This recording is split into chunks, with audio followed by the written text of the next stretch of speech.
आज तरह के खुश देख के बहुत अच्छा लगा था। बहुत दिन के बाद आज हमने कहीं घूमे गई नहीं ना।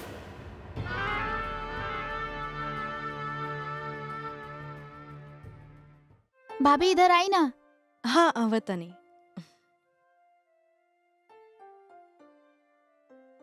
हाँ बबुनी बोला। भाभी हमके भी खाना बनाए सिखा दी ना।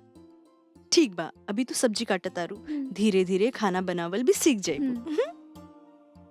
वाह वाह दुल्हन वाह, इतना बढ़िया भोजन बनौले बड़ी, हमरा माई के हाथ पौले बड़ी। बाबूजी और दाल ली। अरे बेटा बहुत हो गई। अच्छा ले आओ साधा देता नहीं, ढेर हो जाएगी वो लेकिन। अरे बाबूजी हऊ कंडक्टर वाला सीटिया तो अभी खाली होई। अच्छा बहुत तरह चिंता होइल बा।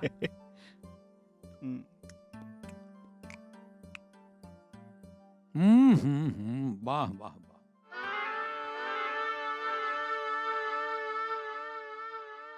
अरे दुल्हन, ई कोनो खाना बा? देखा ई कैसन खाना बा? हाँ माई, और इस सब्जी में तो मसाला भी नहीं खे।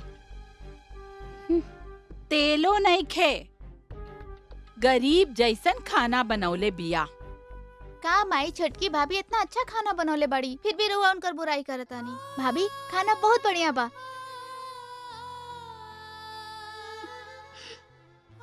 चला मजबूरी में खा ला।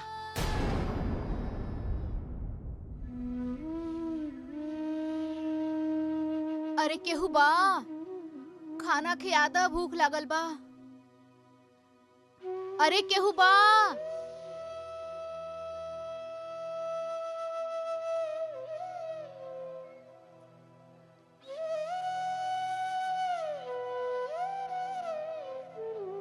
अरे घर में केहू बा, बहुत जोर के भूख लागल बा। अरे केहू बा घर में।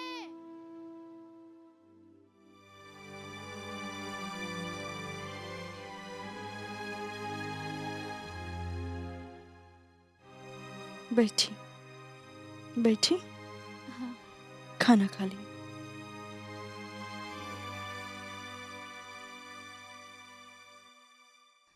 तू ना खइबू बेटी?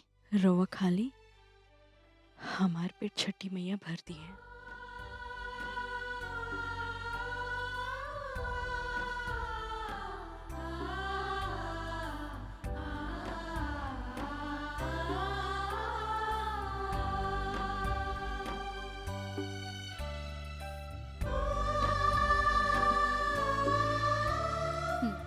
ना ना रवा खा ली।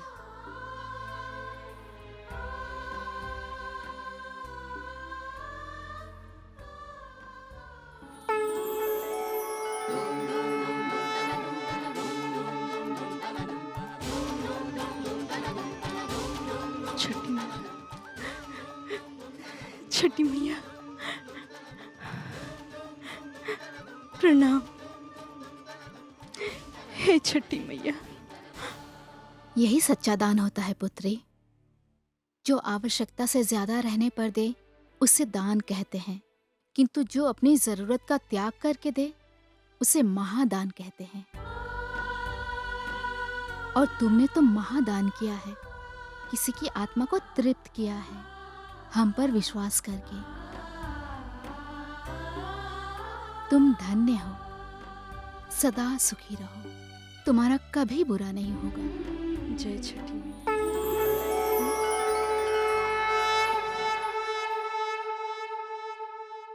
आज मंजूषा दीदी आप सब लोगन के एगो कहानी सुनाई है। ई कहानी है आजमगढ़ सुरहन गांव में रहे वाली छठी माई के भक्त किरण के कहानी।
माई ई छठी माई के व्रत काहे कइल जाला?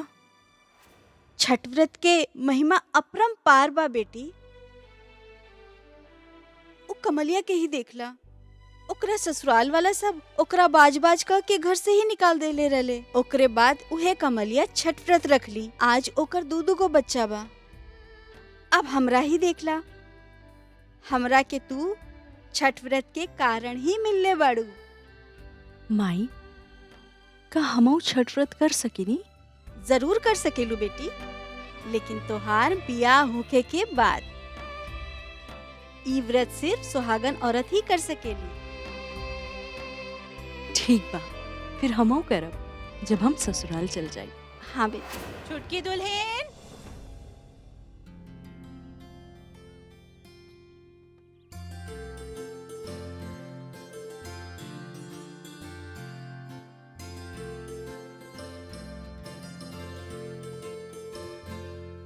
छठी मैया के भीख दे दो।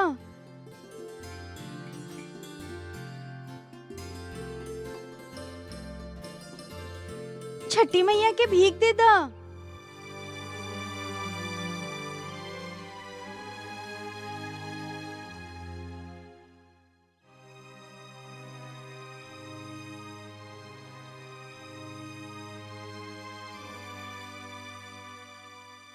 छठी मैया के भीख? अरे बिटिया, तोहरा के छठी मैया के बारे में नहीं खे मालूम? छठी मैया के व्रत करले से कोढ़िन के सुंदर काया मिल जाला, निर्धन के धन मिल जाला। छठी मैया के आशीर्वाद से बांझिन के संतान प्राप्त होला।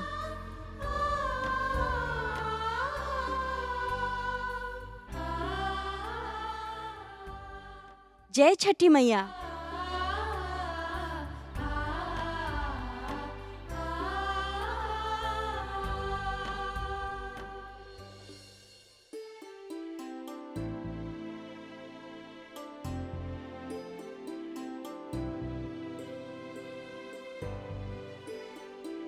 प्रणाम बाबू साहब। प्रणाम प्रणाम। का हाल बा साहू जी? सब बढ़िया बा। बहू खातिर कुछ गहना लेके आइल बानी। गहना? बड़की बहू खातिर उहे बोले ले बिया। अरे साहू जी, आई ना, आई आई। बाबूजी माई बुलवले बिया।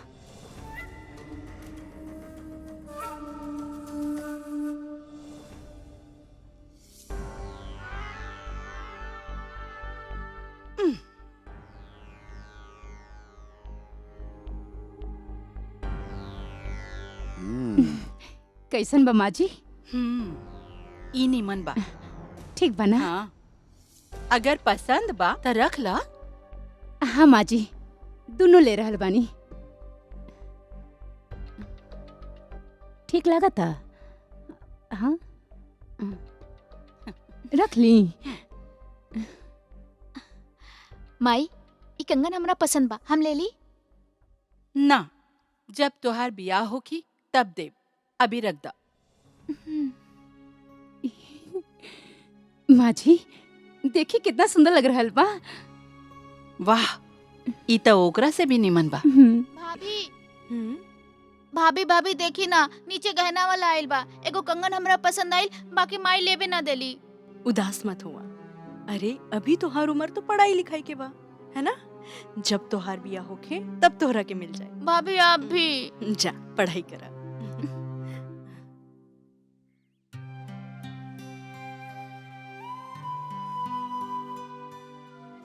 बाबूजी, अरे बहू ले आओ। ई ली दवाई। बाबू साहब, बड़की बहू 1.25 लाख के गहना खरीद ले बिया। अच्छा, प्रणाम। 1.25 लाख के गहना?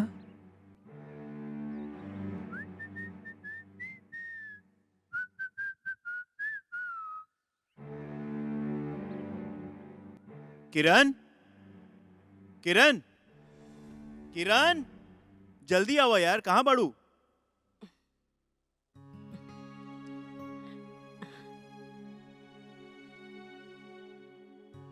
दीदी 1.25 लाख के गहना खरीद ले बानी। अच्छा, तोहरो चाही? काहे? हमार गहना तो रवे बानी। ऑफिस जाई। अरे यार।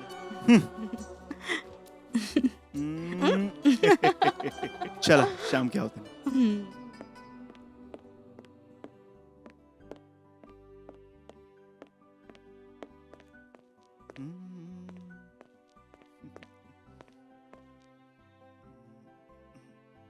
ए जी बाय। बाय किरण।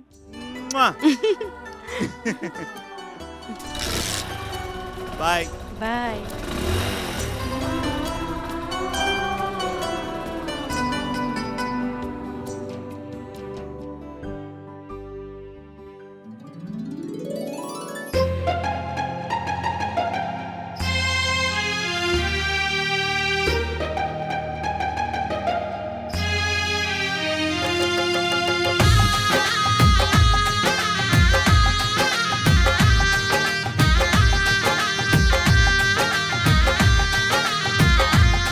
जब बंधन के ऐसे तो निकले लाए राजा, सहनाई जैसन दिलवा में बाजे लागे बाजा।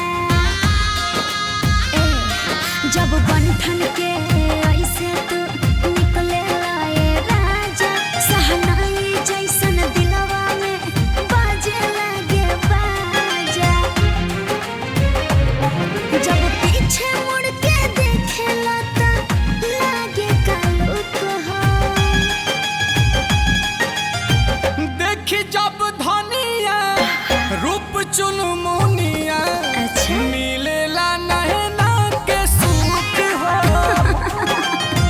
देखी जब धनिया रूप चुनमुनिया, मिलेला नैना के सुख हो।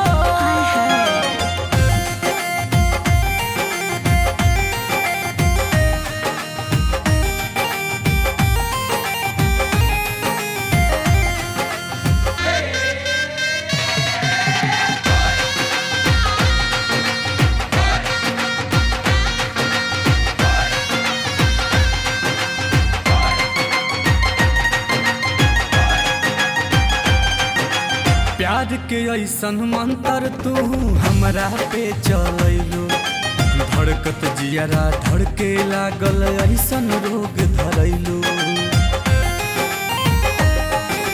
प्यार के ऐसन मंत्र तू हमरा पे चलैलो, धड़कत जियरा धड़के लागल ऐसन रोग धरैलो। तो जान हवा परान हवा, एह दिल के तू अरमान हवा।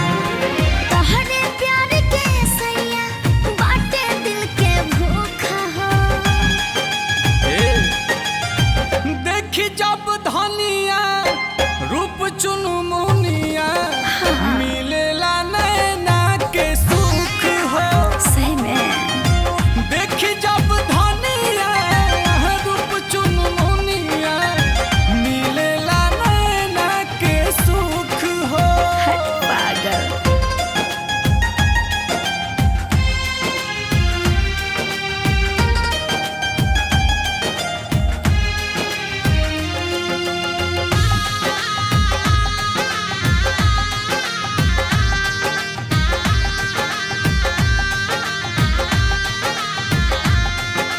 कजरारी नैना ये रनिया ले गई चैन करा, मोहनी सुरतिया पे आवे बड़ी प्यार।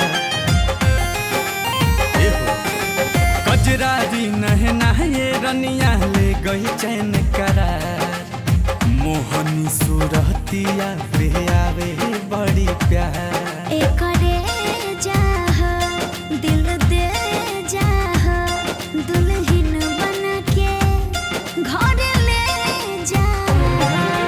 एक झलक जब देख ले तो भूल जानी दुख हो। ऐसन बात बता। देखी जब धनिया रूप चुनमुनिया, मिलेला नैना के सुख हो। देखी जब धनिया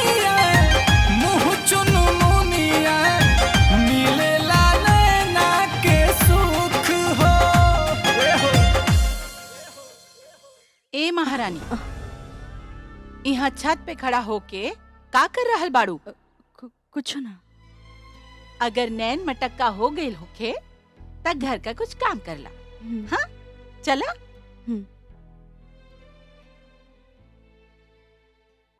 पता ना अपने आप की का समझा तारी। एक के लक्षण कुछ ठीक नहीं खे, हमरा के कुछ ठीक नहीं लगत। क्या भइल?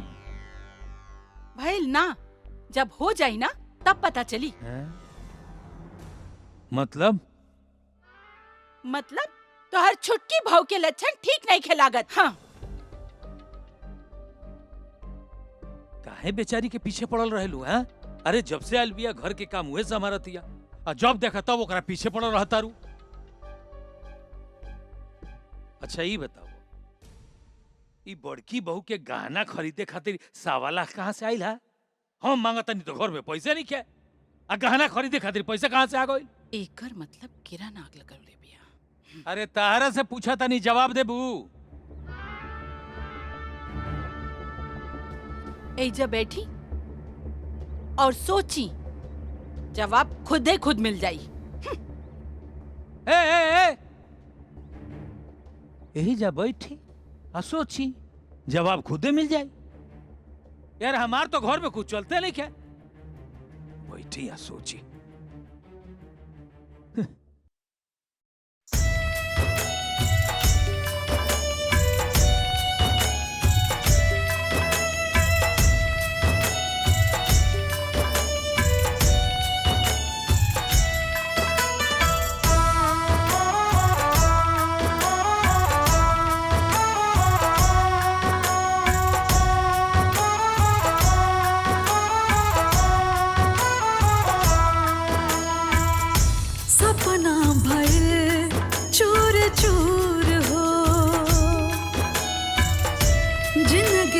सुख रहे हमारा से दूर हो, हाय सपना भइल चूर चूर हो, जिंदगी के सुख रहे हमारा से दूर हो, लागेला छूट जाई सबसे नाता, लागेला छूट जाई सबसे नाता, करम के लेख कैसे लिखल विधाता, करम के लेख कैसे लिखल विधाता।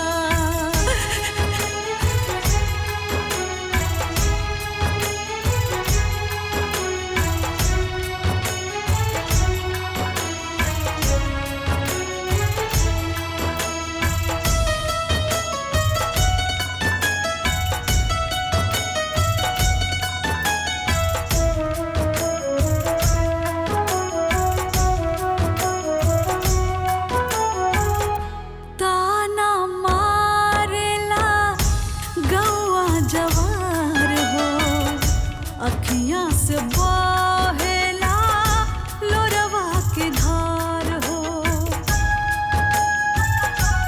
है ताना मारेला गौआ जवार हो, अखियाँ से बहेला लोरवा के धार हो, सुगवा के खोताब उजड़ल जाता, सुगवा के खोताब उजड़ल जाता, करम के लेख कैसे लिखल विधाता, करम के लेख कैसे लिखल विधाता।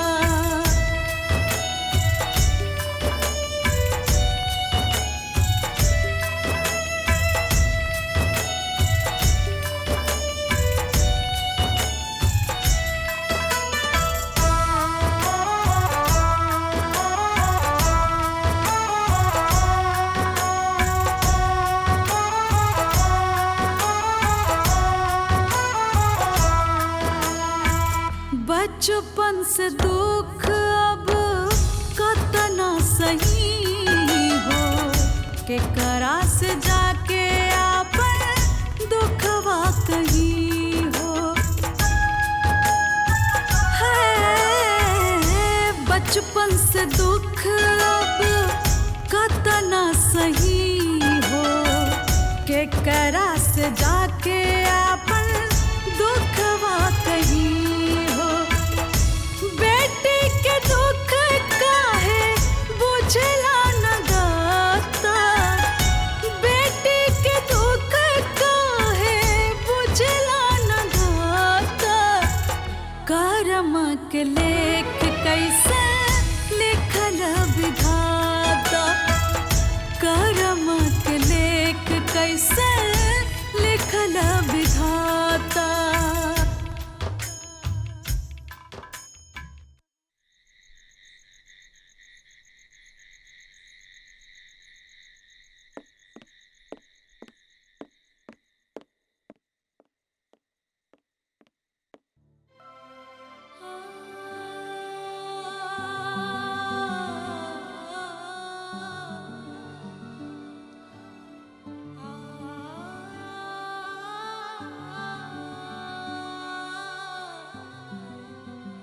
किरण,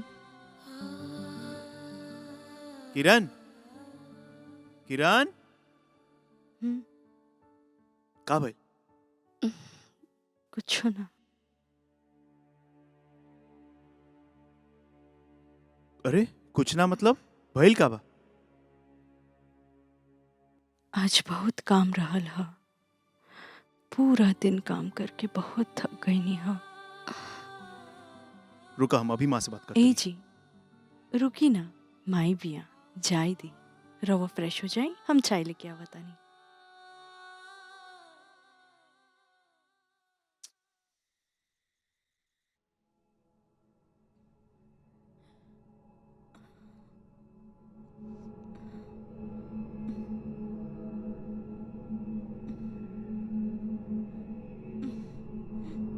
ना छोड़,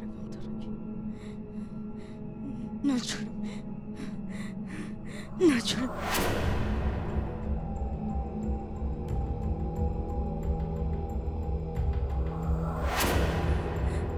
ना छोड़, ना छोड़।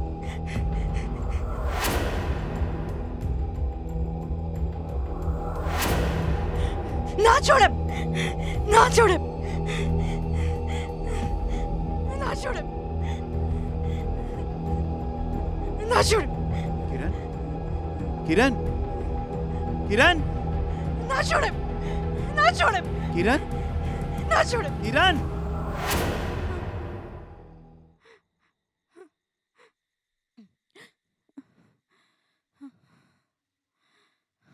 फिर से सपना देख लो का? हाँ। का देख लो सपना में? कुछ याद नहीं है। चलो सूझ जा, आओ।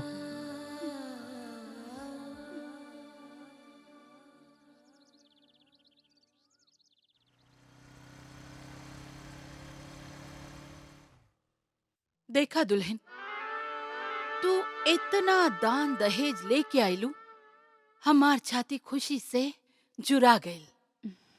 बाकी अमित,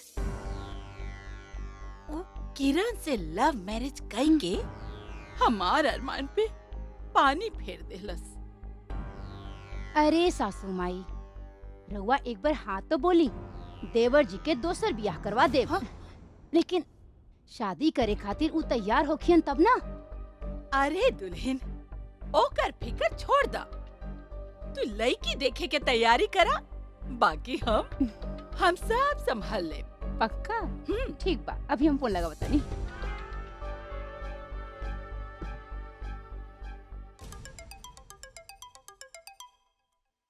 हेलो। हेलो पापा, प्रणाम। कैसन बारू? पापा, माई कहाँ बाड़ी? तनी माई के फोन दी ही। हेलो, कैसन बाड़ू बेटा? हाँ माई, हम बिल्कुल ठीक बनी। अच्छा माई, हाँ बोला बेटा। रउआ श्यामलाल मौसा जी के लेके यहाँ जल्दी से जल्दी आ जाई। रउआ लोगन के देख भी ले हब। और मीना से कल हमार वादा भी पूरा हो जाए। ठीक बा बेटा। ठीक बा माई, प्रणाम। खुश रह खुश रह।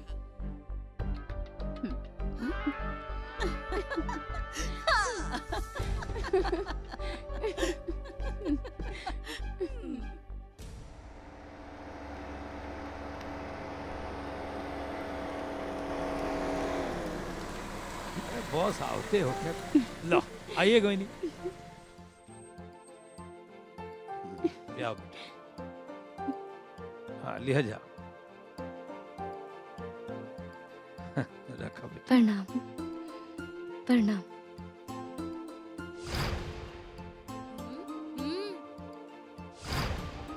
प्रिया बेटा, ई उहे हार बना जे हम तोहरा के जन्मदिन पर गिफ्ट देले रहनी।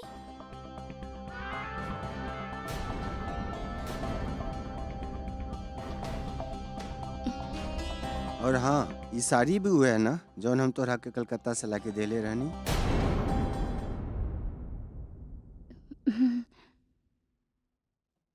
अब का बताई बहन जी, ओ कोनो मनहूस घड़ी होखी जब ई हमार बेटा के अपन प्यार के जाल में फंसा लेलस।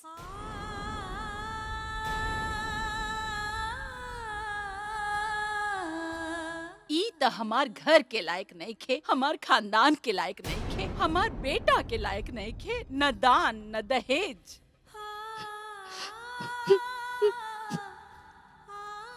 ई त भिखमंगी हमार गले फंस गए।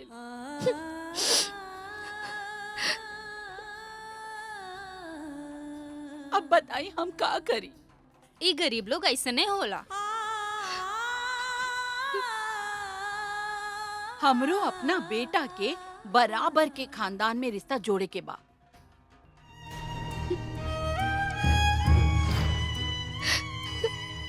पाँच साल हो गए, एगो बच्चा ना दे पाउली।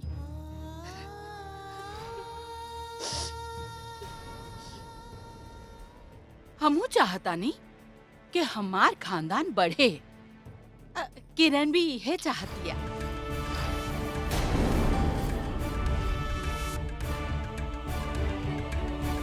क्या बोला तारू तू?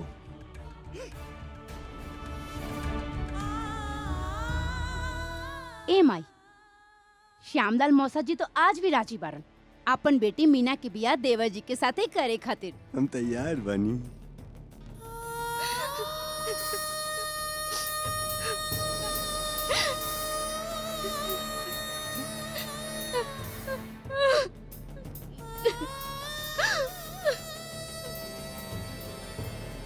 का हो रहल भाई हैं? कब से बैठ करके यहाँ बकबक सुना तानी? अथारा बुझाती है का? वो केहू के वो बच्ची ही है? अरे जाने बुका। चुप करी, बच्ची ही या बात करतानी ना। बैठी। अच्छा करो बात। जाई। ई ऐसने है।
ई उहे हार बना जे हम तोहरा के जन्मदिन पर गिफ्ट देले रहनी।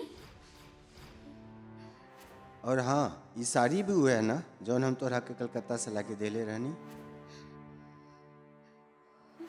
अब का बताई बहन जी, ओ कोनो मनहूस घड़ी होखी ई हमार बेटा के अपन प्यार के जाल में फंसा लेलस।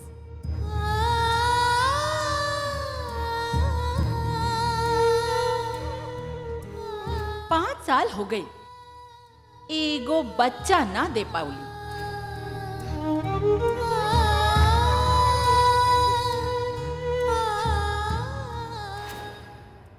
छुटकी दुल्हन किरण,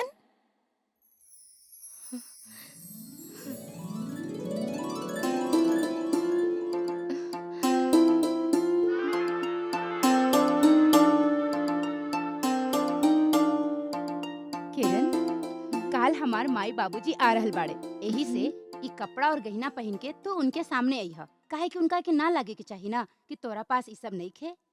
इल हाँ दुल्हन, रख ला, रख ला। दुल्हन, याद करके ई पहन लिया। ई सब तो तोहरे है ना?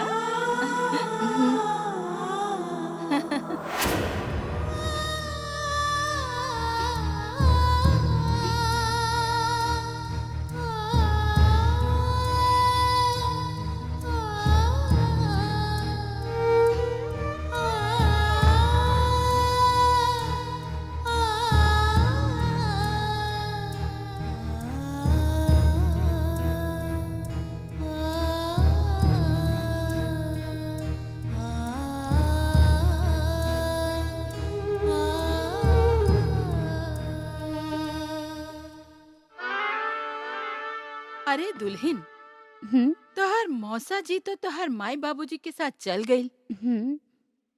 अपन मौसा जी से अमित के दहेज के बारे में बात कर लू कि ना? अरे सासू माई, श्यामलाल मौसा जी के मुंबई, दिल्ली, पटना हर जगह पे करोड़ों के प्रॉपर्टी बिया, और बियाह के बाद तो सब अपना ही होगी ना। एक बार मीना और देवर जी के बियाह हो जाए बस, ओकरा बाद सासू माई यकीन मानी रउआ लखपति ना करोड़पति बन जाए। करोड़पति।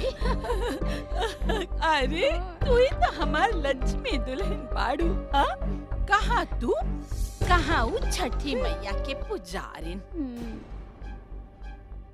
देखत जा कैसे हम उकर लव मैरिज के तोड़वा के मीना के साथ है अपन अमित के अरेंज मैरिज करवाए। हाँ, अब देखा हमार सासू चरित्र।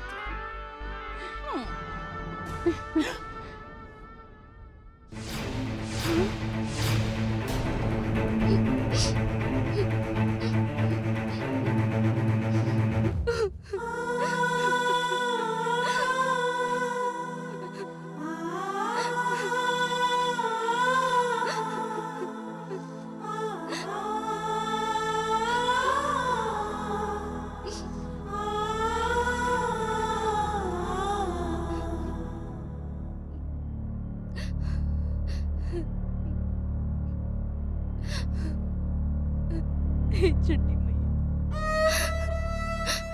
रउआ तो अंतर्यामी बानी, अपन भक्तन के पुकार सुन ली और रउआ दर्शन दे दी। हे भाई, अब हम के दर्शन दे दी। कौन राह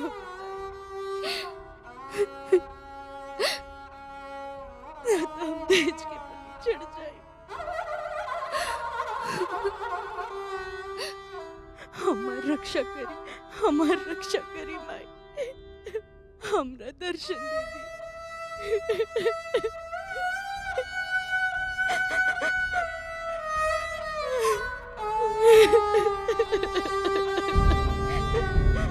किरण, उठो बेटी।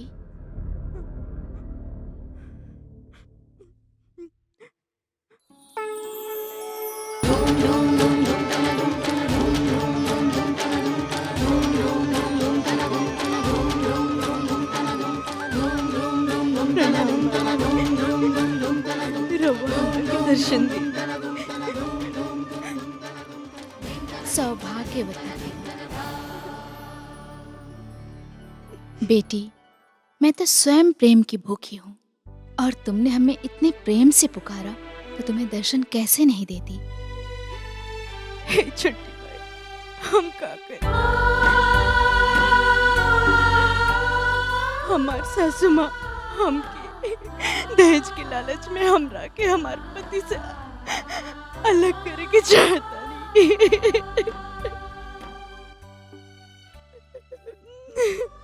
हम बिना उनकरा के जी ना पाए छठी माई, हमार मदद करी। नहीं नहीं पुत्री, तुम तो मेरी संस्कारी और बहादुर पुत्री हो। हिम्मत मत हारो, तुम्हारा कोई चाह के भी बुरा नहीं कर सकता।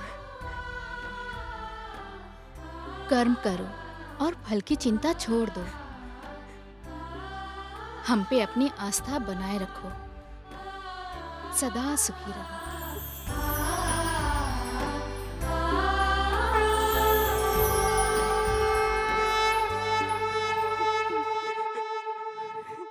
का भेल किरण, केहू कुछ कला सका?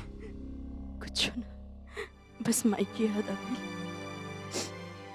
रोवो फ्रेश हो जाए।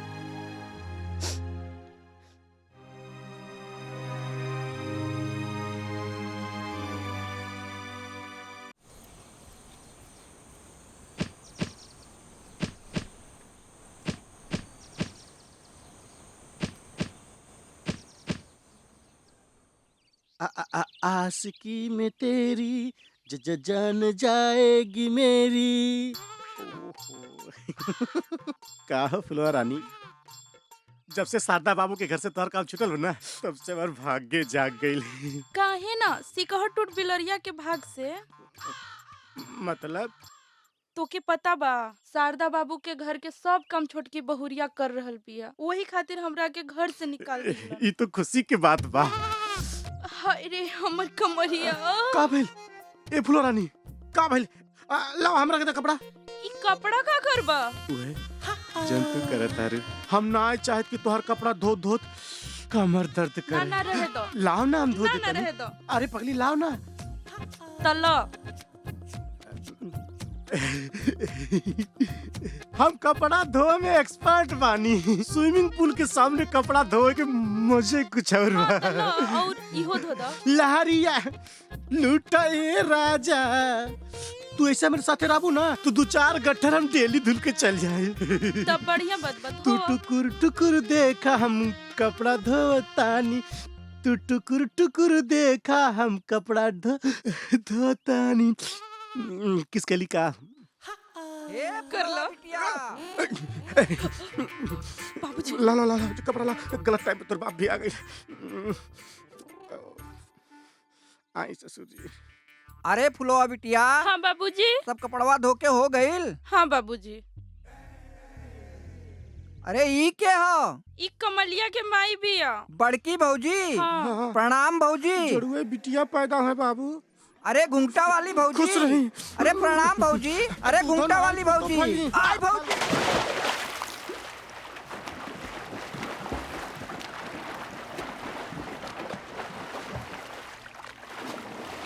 अरे घुंघटा वाली भौजी कहाँ चल गईलू हमरा के छोड़ के पनिया में? अरे ए भौजी, बिना आशीर्वाद देले कहाँ चल गईलू भौजी?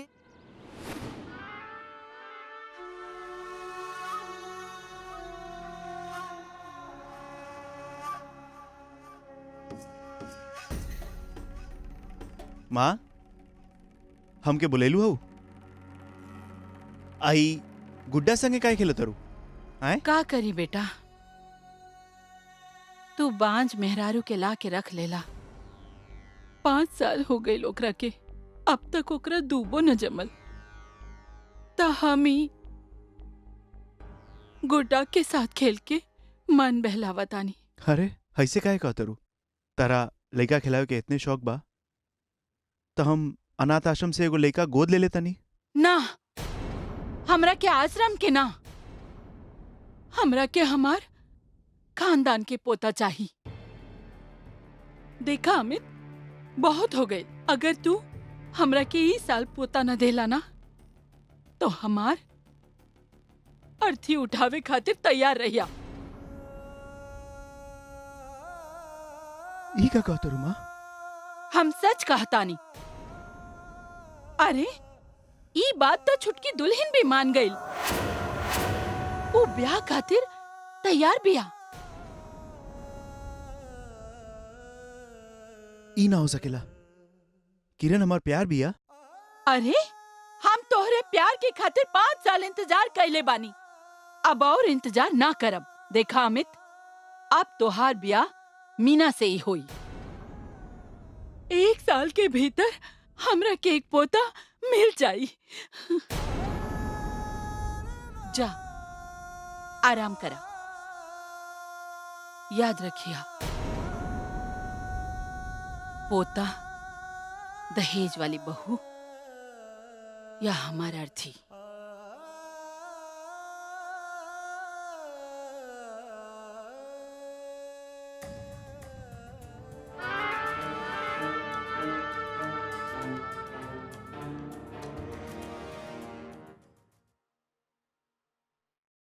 ए जी, माई काहे खातिर बुलवले रहनी? बियाह करवावे खातिर। मतलब कि हमार दोसर बियाह करवावे के चाहत रही। आ तू कैसे हामी भर देलू भाऊ? देखो किरण, हम तारा से बहुत प्यार करेनी। हमरा तारा से और कुछ न चाहिए। हम दोसर बियाह नहीं कर सकते।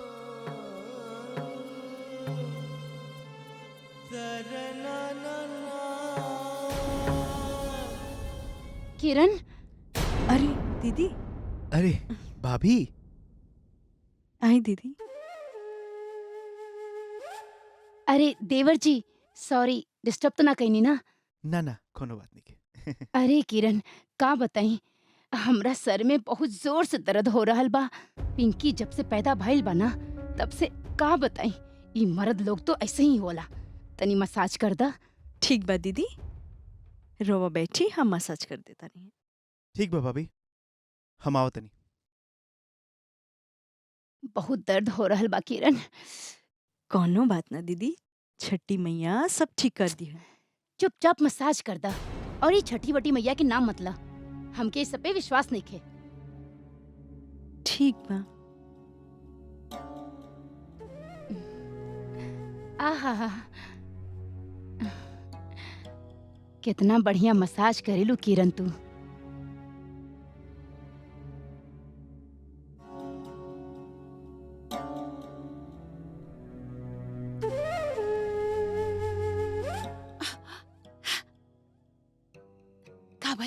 काबल बतावा। ज्यादा खुश होके की जरूरत नहीं खे, कुछ ना भाई। उ लोगन के प्यार में कौनो कमी ना भइल, बल्कि उल्टा और बढ़ गई। और देवर जी के विश्वास बा लव मैरिज पे, और रउआ की छोटकी दुल्हन किरण के छठी मैया पे बहुते विश्वास बा। तेल देखा और अब तेल के धार देखा। उ छठी मैया के पुजारी के अमित के नजर में ना गिरैनी ना, तो हमार नाम रमाना।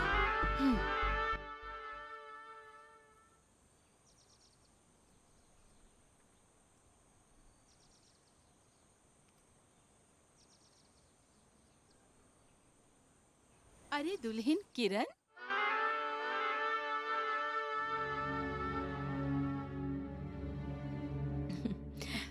माई प्रणाम। दूधो नहा पूतो फला। हाँ दुल्हन, आशीर्वाद तो दे देनी, बाकी एके सुफल करल अब तोहरे हाथ में बा।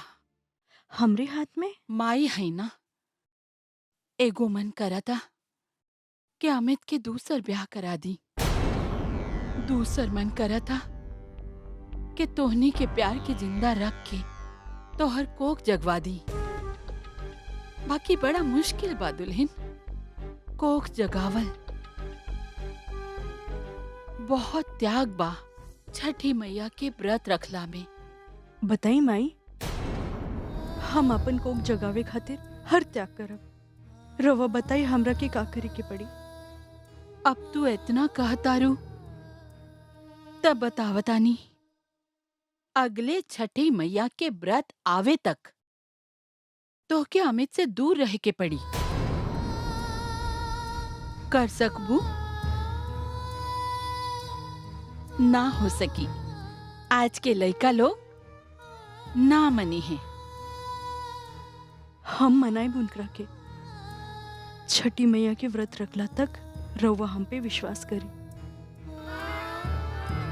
हमरा अपना छठी माई पे पूरा विश्वास बा, वो हमार कोट जरूर भरिए। फंस गईलू हमरा जाल में। अब देखब बिना अमित के पास आइले तो हार गोद छठी मैया कैसे भरी है। माई कुछ कहा तारू? ना दुल्हन, अब हम चलतानी। ठीक बा। हाँ? आपन वादा याद रखिए। हाँ हाँ माई। हाँ ठीक बा। हे छठी मैया।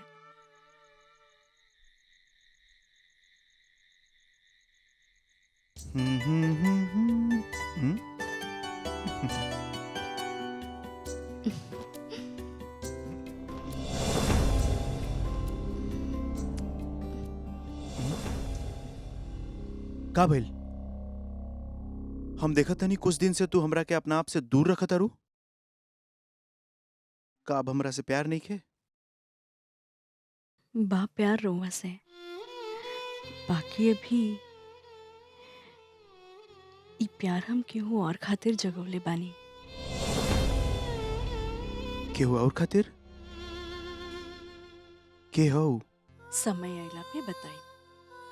छठी मैया के व्रत आइला तक अपने आप के संभाल के रखी की पड़ी।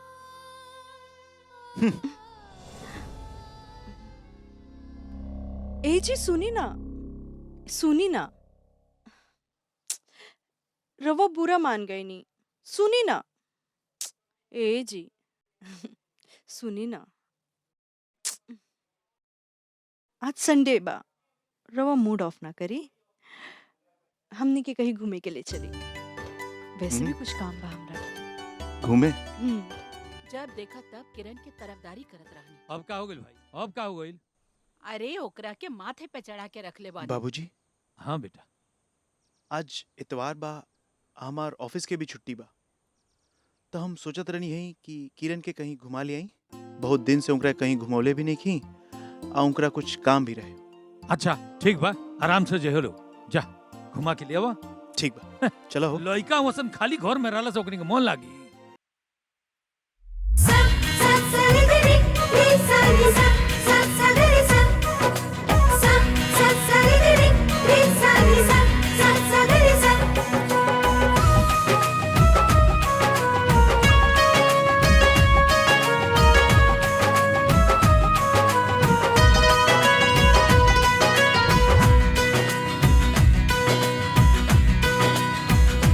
जैसे चांद से नइखे दूर कबो अंजो,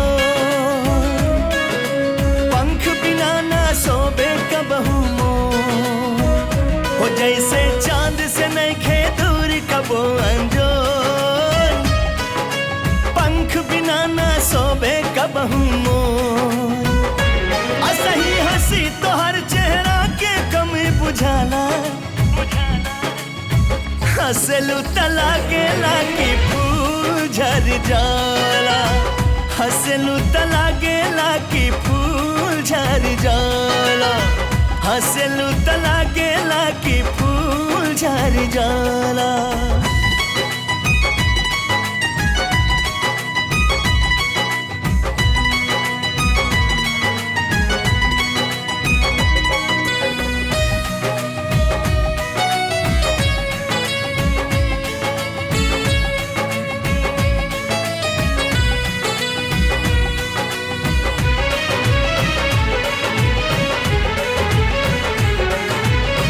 चेहरा पे चमके भोर के किरनिया, अखिया में डूबल बाटे दुनिया।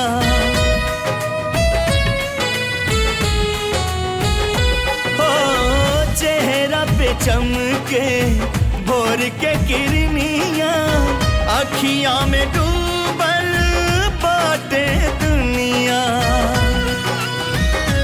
देखा पतंग के संग में रहे जैसे डोर, पंख बिना ना सोवे कबहू मोर।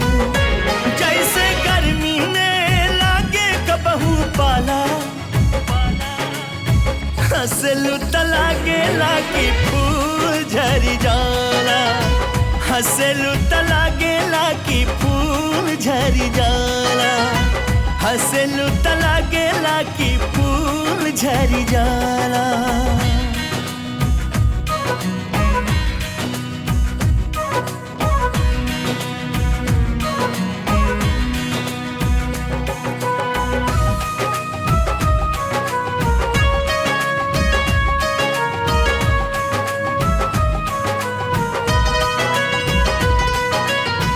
बांधल बा तोह से प्रीत के बंधन, तोहरे रंग में रंगल बा मन।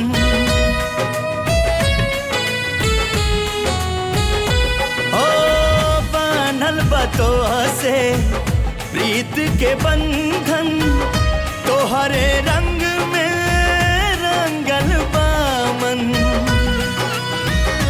जैसे चूड़ी संग में कंगना करे सो, पंख बिना ना सोबे कबहू मोर। जैसे फूल के बिना गूथे नाही माला, हंसलू त लागेला कि फूल झरी जाला, हंसलू त लागेला कि फूल झरी जाला, हंसलू त लागेला कि फूल झरी जाला।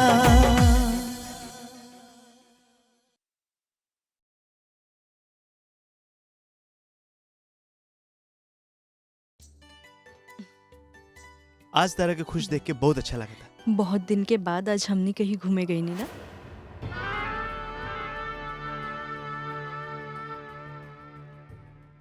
भाभी इधर आई ना। हाँ आवता नहीं।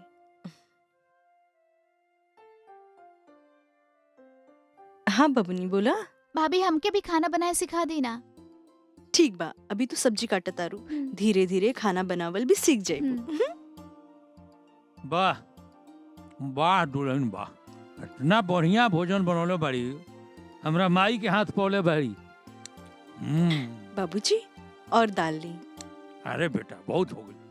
अच्छा ले आओ साधा देता नहीं, ढेर हो जाएगी लेकिन। अरे बाबूजी हऊ कंडक्टर वाला सीटिया तो अभी खाली होई। अच्छा बहुत तरह चिंता होइल बा।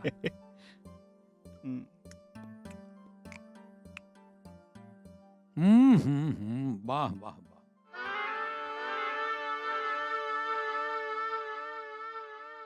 अरे दुल्हन, ई कोनो खाना बा? देखा ई कैसन खाना बा? हाँ माई, और इस सब्जी में तो मसाला भी नहीं खे। तेलो नहीं खे, गरीब जैसन खाना बनौले बिया। का माई छोटकी भाभी इतना अच्छा खाना बनौले बड़ी, फिर भी रुआ उनकर बुराई करता नहीं। भाभी खाना बहुत बढ़िया बा।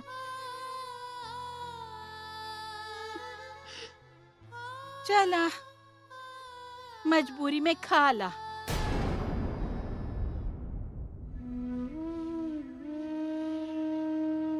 अरे केहू बा, खाना खियादा, भूख लागल बा।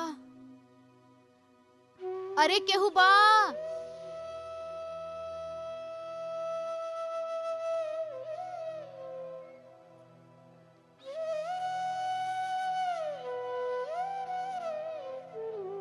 अरे घर में केहू बा, बहुत जोर के भूख लागल बा।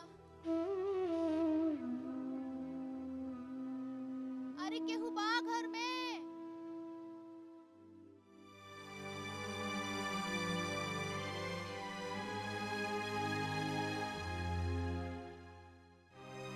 बैठी बैठी, खाना खा ली।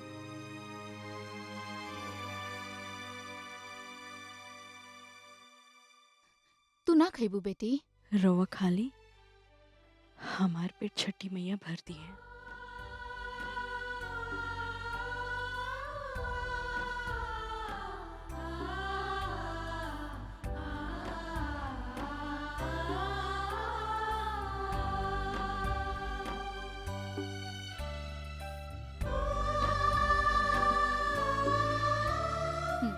ना ना रवा खा ली।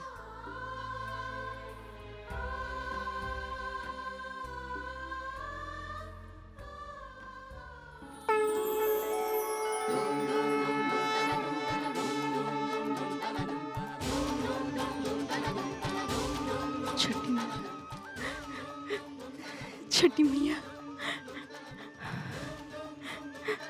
प्रणाम। हे छठी मैया। यही सच्चा दान होता है पुत्री।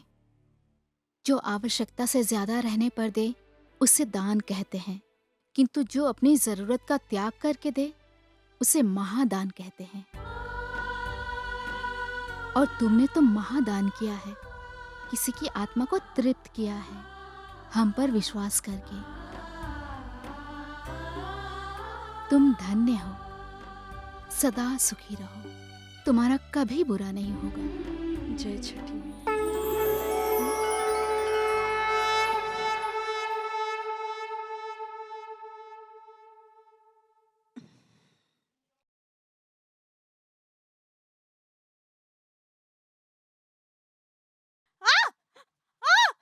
क्या हुए?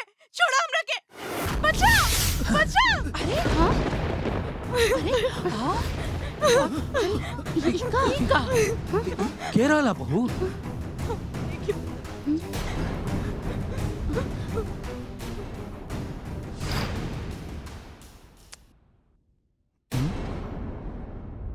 का भइल? हम देखत तनी कुछ दिन से तू हमरा के अपना आप से दूर रखत तारू। का अब हमरा से प्यार नहीं खे? बा प्यार रोवा से, बाकी अभी ई प्यार हम केहू और खातिर जगवले बानी। केहू और खातिर? के हो? समय आइला पे बताइब। छठी मैया के व्रत आइला तक अपने आप के संभाल के रखी के। कौन रहे हो? तोर यार? अब हमरा समझ में तू एकरा खातिर हमरा के अपना आप से दूर रखत रहलू। रवा तो ऐसा ना बोली। चल निकल ही घर से। चल बेटा बेटा, देख देख बेटा, कभी कभी ना आंख के देखल और कान के सुनल भी गलत हो जाला। कुछ भी फैसला लेवे से पहले एक बार ठीक से सोच ले। ना बाबूजी, हम एकरा खातिर पूरा दुनिया से लड़त रहनी और ये हमरा के धोखा देलस। ई अब ना रही है घर में। निकल। अरे चाहे थी एकरा के कहीं गलती से मर मरा गई ना तब फोकट में कोर्ट कचहरी के चक्कर काटे के पड़ जाये। एकरा के यही हाल पे छोड़ दी, देवा जी जाई और शादी की तैयारी करी। हाँ बेटा, बड़की बहू ठीक कहता नहीं। जैसन करनी वैसने भरनी। ठीक बाबू, तू जब कहबू जेकरा से कहबू हम दोसर बियाह खातिर तैयार बनी।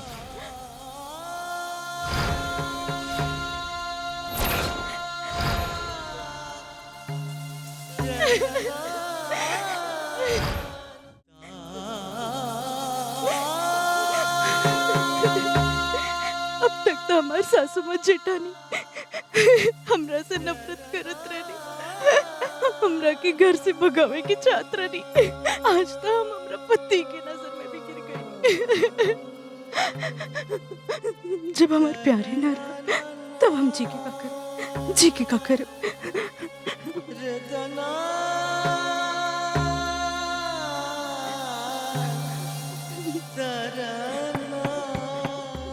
पुत्री, तुम्हारा विश्वास हम पर से उठ गया है।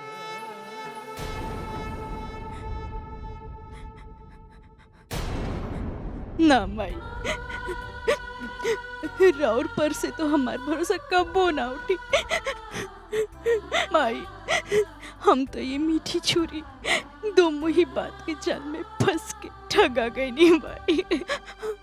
और हमरा पति हमसे तुम्हारा पति तुमसे दूर नहीं जाएगा, बल्कि और करीब आ जाएगा। जब उसकी आंखों में पड़ा गलतफहमी का पर्दा हट जाएगा।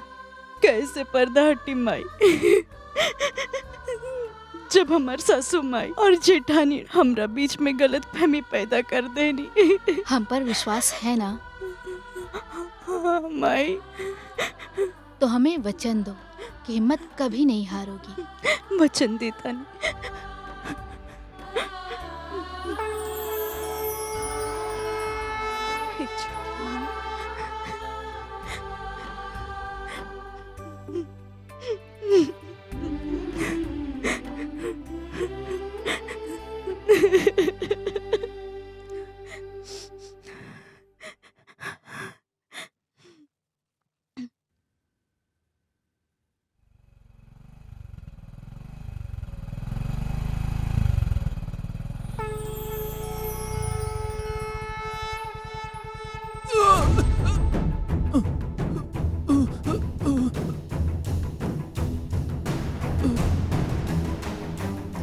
अरे एकरा तो मिर्गी आ गई।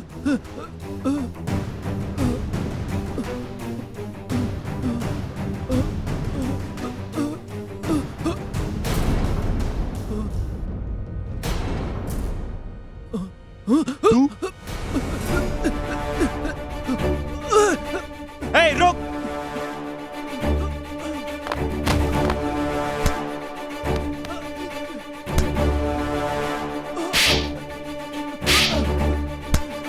भैया बोल, किरण के साथ तोर का संबंध बा? किरण?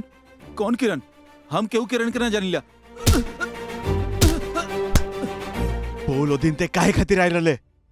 बताओ तनी, छोड़ा, सब बताओ तनी।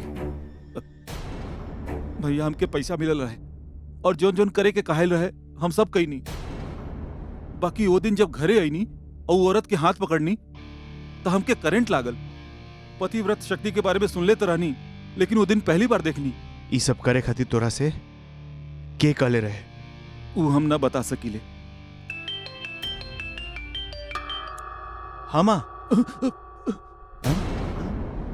हाँ बेटा, कार्ड छपे देला के ना?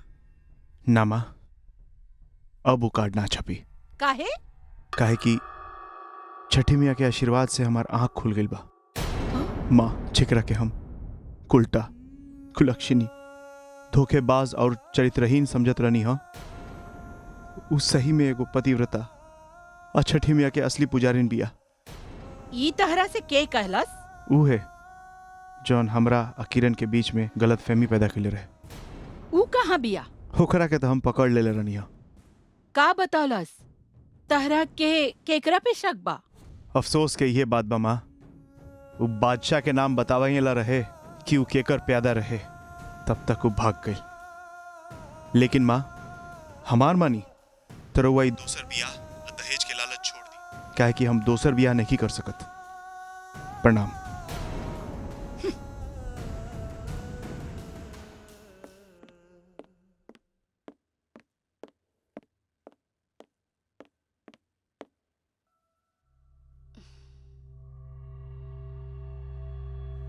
किरण,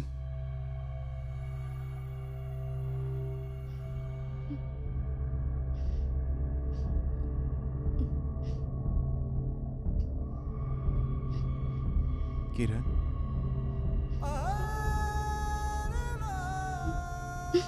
हम ही लायक तो नहीं कि तरह से माफी मांग सकी।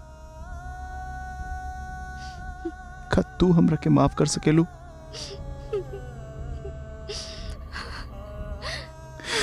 हम तरह के भूल के भी ना भूल पाएम किरण। I love you. हम तरह से बहुत प्यार करेनी।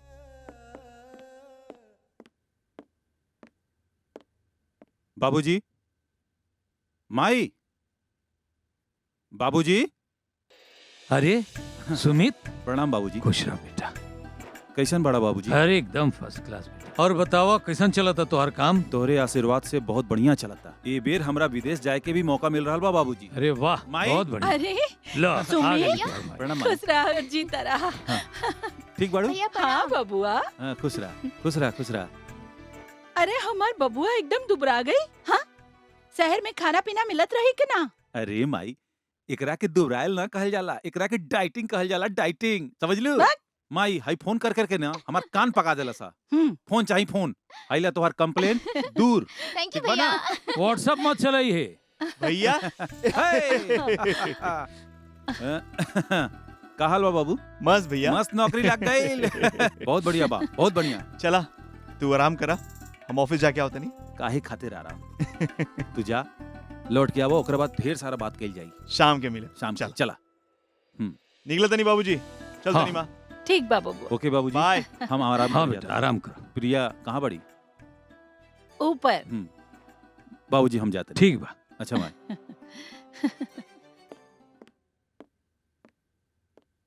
तू आज से डाइटिंग काहे नहीं शुरू करो?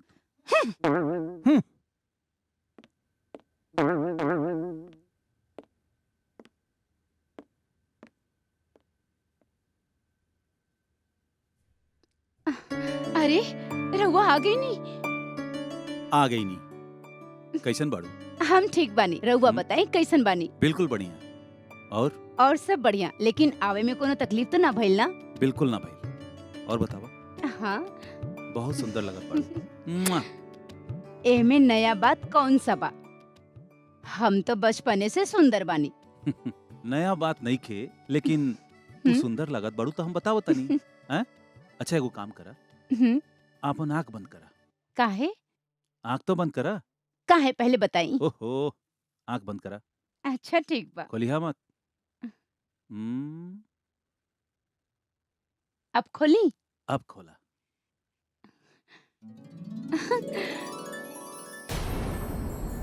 ठीक लागल? इतना घटिया? अरे इसे सुंदर कंगन हमार मैके में हमार नौकरानी पहनेली। नइखे पसंद आवो तो दूसर लेके आ जाइब। ठीक, खुश? दूसर लेके आइब। वेरी चीप।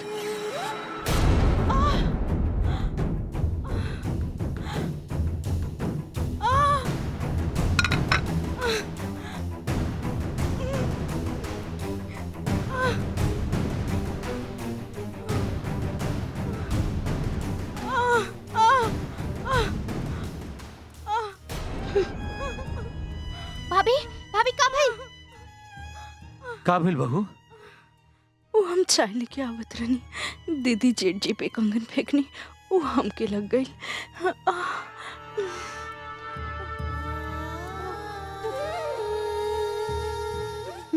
बड़की बहू, ये ठीक बात नहीं खे।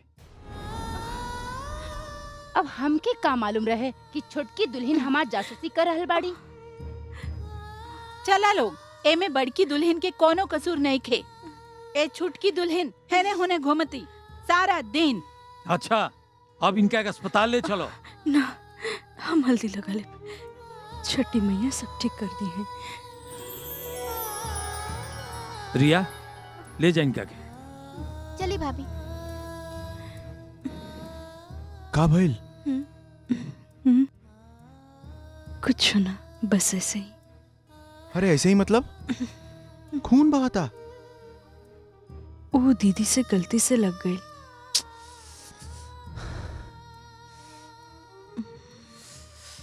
भाभी भी ना। मेरे रश के कमर, मेरे रश के कमर, तेरी पहली नजर, जब नजर से मिलाई मजा आ गया।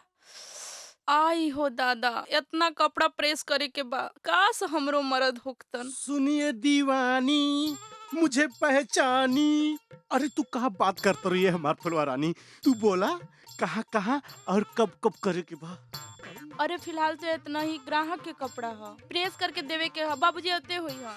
जा, तू तो पूरा मूड खराब कर देलू। देखा तारू सोचले रहनी अपने हाथे से खियाई।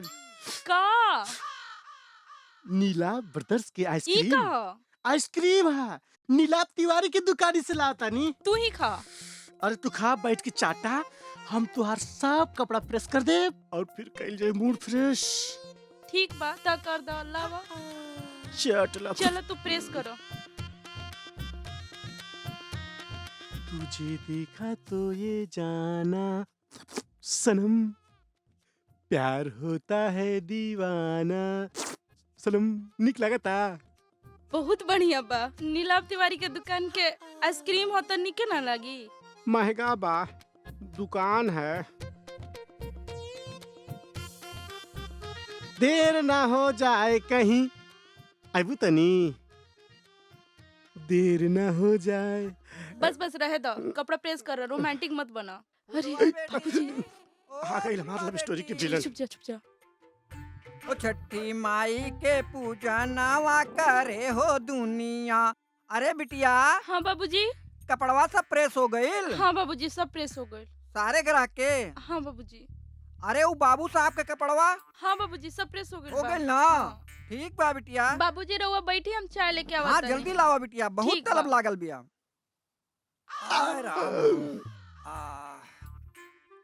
बड़ा थकान लग जाला।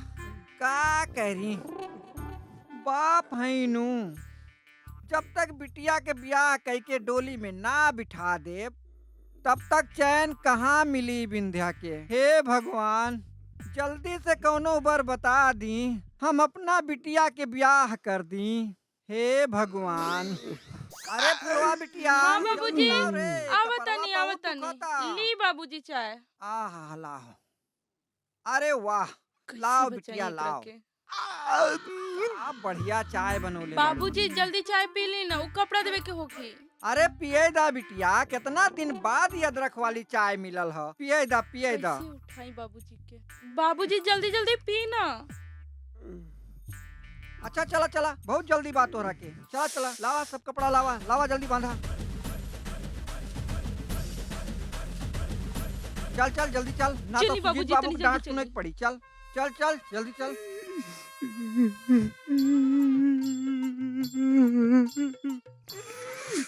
लोग से तारा सर पे के बाल निकल गइल बा, बिन बियाह बुढ़ा जा। बड़ी मुश्किल से पुलवा मिलल बा, लागत तो वहू में हमारे फोके वाला ससुर हमार कमर तोड़ देले बा। जाते नहीं हमू।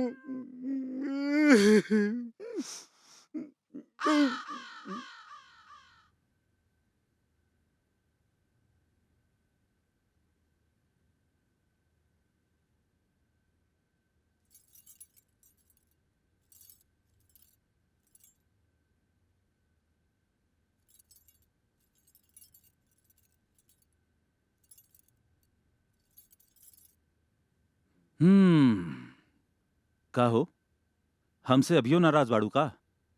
नाराज ना रही तो का हम उठ के नाची? उठ के मत नाचा, मगर उठ के बैठा। उठ के बैठा। देखा, हमरा वजह से अगर अपन मूड खराब करबू तो कैसे काम चली?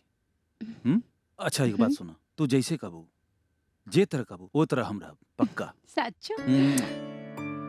पक्का।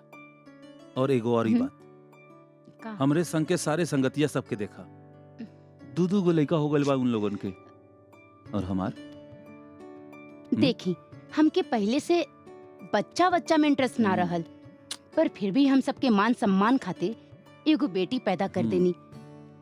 अब दोसर बच्चा पैदा करके हम अपन फिगर नहीं खराब करल चाहतानी। अच्छा रुकी, हम अभी आवतानी, 2 मिनट में बस। यूं गई नी, यूं आई नी। ना, अरे हम आ रहल बानी।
पर मारे नैना के बाद झिलमिल करे मुहवा के पनिया ओह पर मारे नैना के बाद।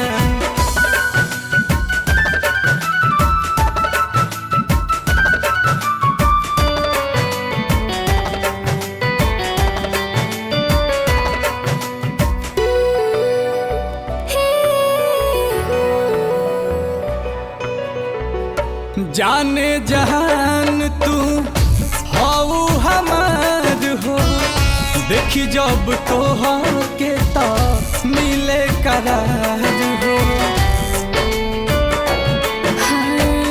बहिया में सही जिंदगी बिताई, छोड़ के प्यार तहाई कतहू न जाई।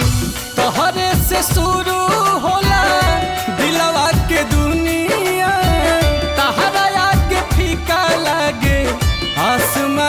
चांद झिलमिल करे, हाँ झिलमिल करे, मुहावा के पानिया ओह पर मारे नैना के बाद झिलमिल करे, मुहावा के पानिया ओह पर मारे नैना के बाद।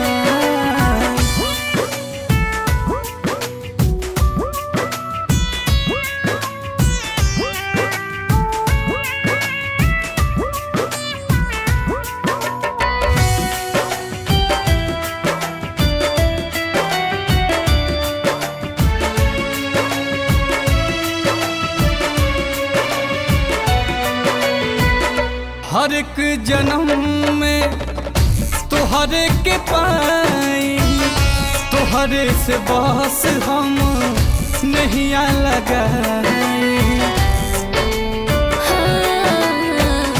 तू ही सुहाग हमर, तू ही जान हो, तोहरे से बाटे हमर दुनिया जहान हो।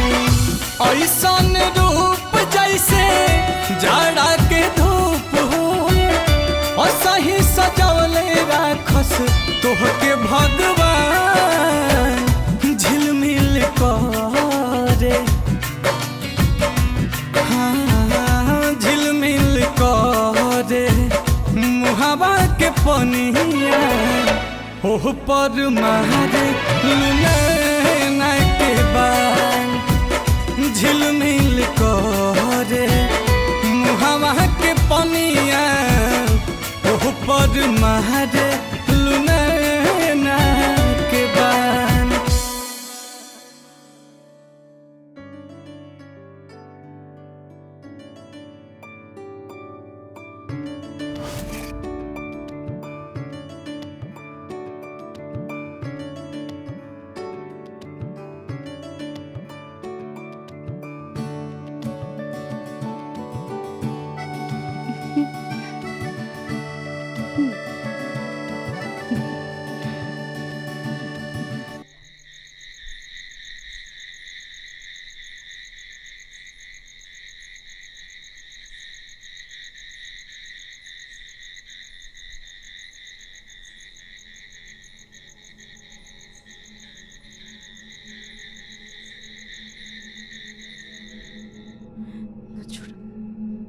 ना छोड़, मार दे।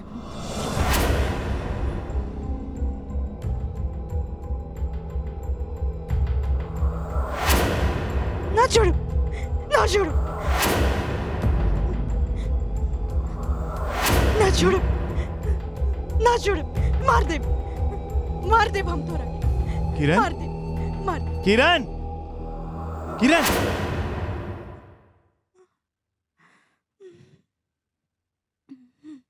फिर से वही सपना देख लो। का देख लो सपना में? कुछ याद नहीं है।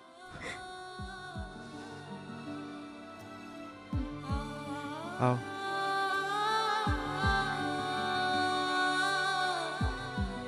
इंकरी सपना के बारे में कुछ करे के पड़ी। तांत्रिक बाबा लगे ले जाए का? हाँ, उहे कुछ उपाय बताइए।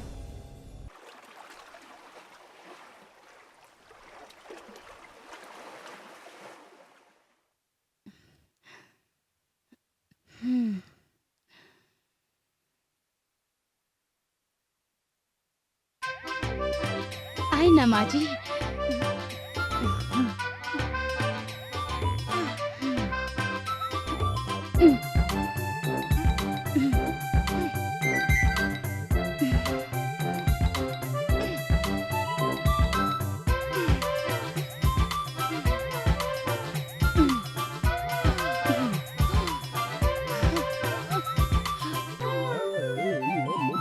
सांस जोर से छोड़ी माई। जय काली कलकत्ते वाली, तेरा बचन न जाए खाली। जय काली, जय काली, जय काली, जय काली कलकत्ते वाली, तेरा बचन न जाए।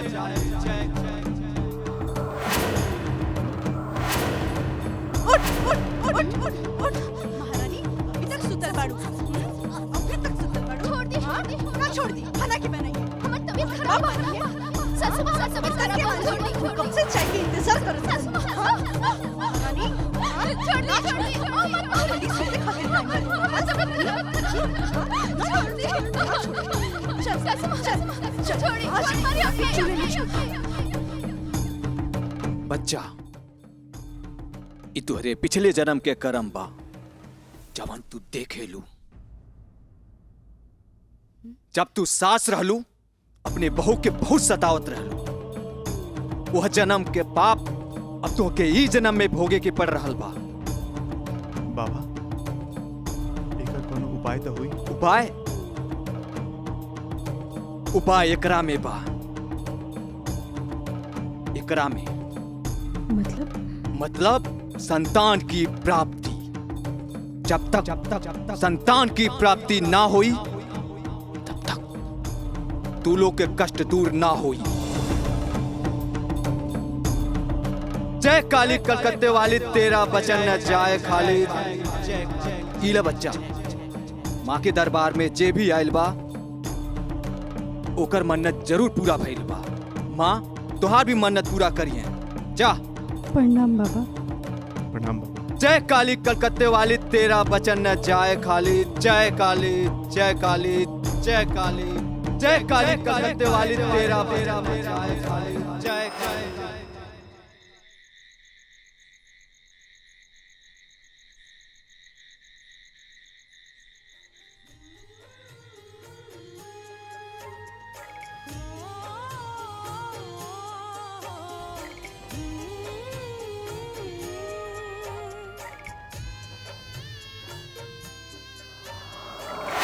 छठ व्रत के महिमा अपरंपार बा बेटी।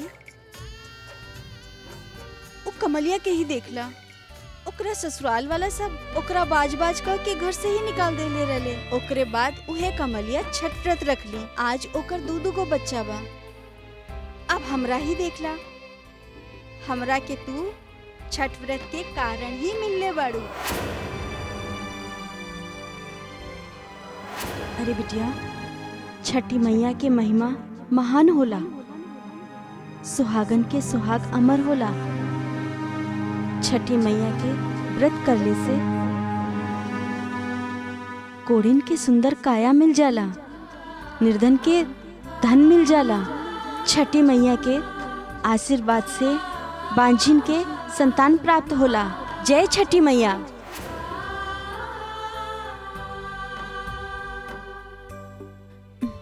ए जी सुनी ना उठी ना का उठी ना ए जी का हम छठ व्रत कर सकेनी का आवे वाला छठ में? कर ला, लेकिन एक बार माँ बाबूजी से पूछ लिया। ठीक बा। सुती? हाँ।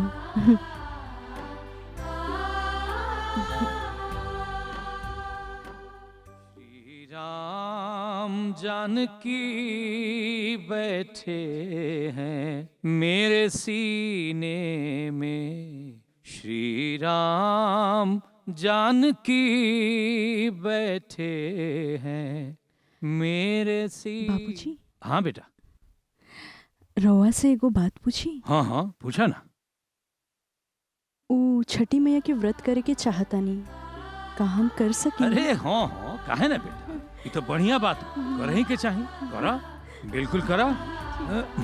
श्री राम जानकी बैठे हैं मेरे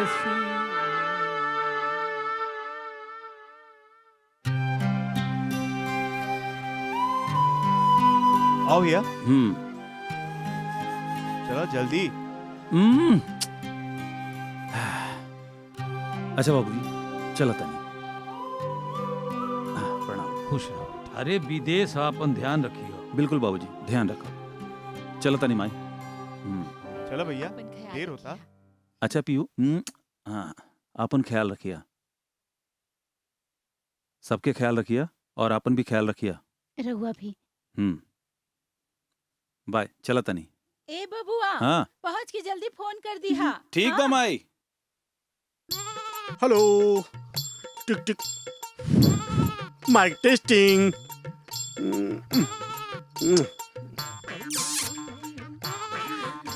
मिला न तू तो हम घबराई, मिलो तो चुराई, हमें का हो गइल बा।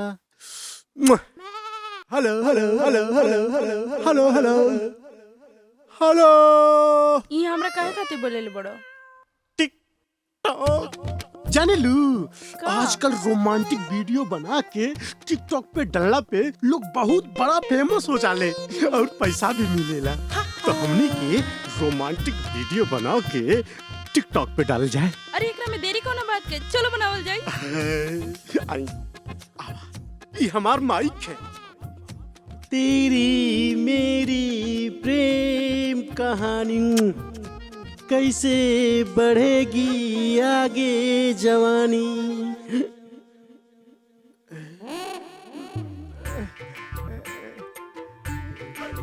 आज हम जीवन के नाच होगा, बहुत हो गया। अरे ई खड़ूस कहाँ से वीडियो में आ गई? सच है कि सपना है? अरे हमर बाबूजी बड़े। अरे धर्मेंद्र के नाती हम तोरा के खड़ूस लागतानी। रुक रुक रुक, बताओ तानी तोरा के, रुक बताओ तानी तोरा के, रुक रुक रुक। 1 मिनट का 1 मिनट? हम तुम्हार सामान गोड़ धरता नहीं, हमरा का दबाद बना ली। तोहरा के दामाद बना ली? तू कुछ बन के दिखावा। आदमी तो बन गई नहीं, अब का हाई बन के दिखाई का? आदमी बन गईला? रुका बताओ तानी। अरे फ्री में दामाद बना ली, दहेज ना चाहिए। छुटकी दुल्हन,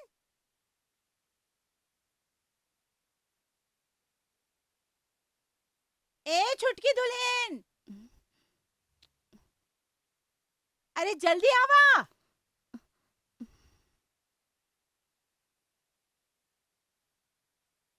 लागता बाहिर हो गई है। इतना आवाज देनी सुनत नहीं खे। हाँ, आजकल तो बातों नहीं की मानत। आखिर का कुछ बात करे बा? के पड़ी। बोली माई। कितना आवाज देनी, कहाँ रह गए लू? ऊ हम पूजा करत रहनी। अच्छा, रात दिन पूजा करबू ता घर के काम के करी? तो हर बाप। अरे शर्म नहीं क्या हो तोहरा? हैं? अरे छोटकी बहू छठी माई के व्रत रखले बड़ी, आ घर के काम तो बड़की दुल्हन भी कर सकता रही ना। जाय दी बाबूजी, हम सब काम कर ले। अरे भगवान से डरा।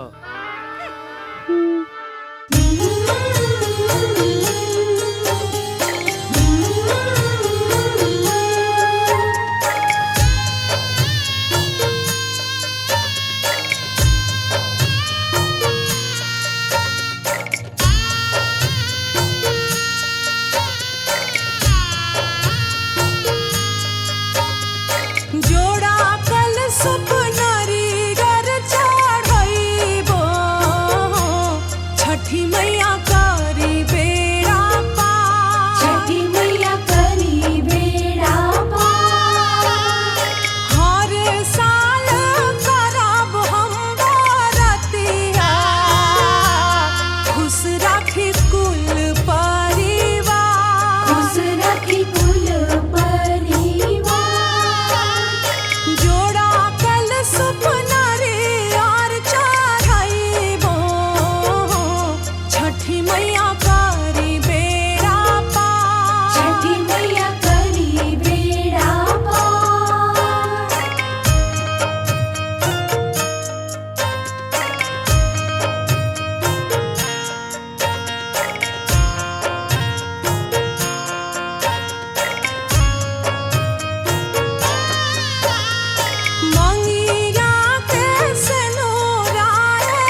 छठी माई हमार सुहाग के रक्षा करी।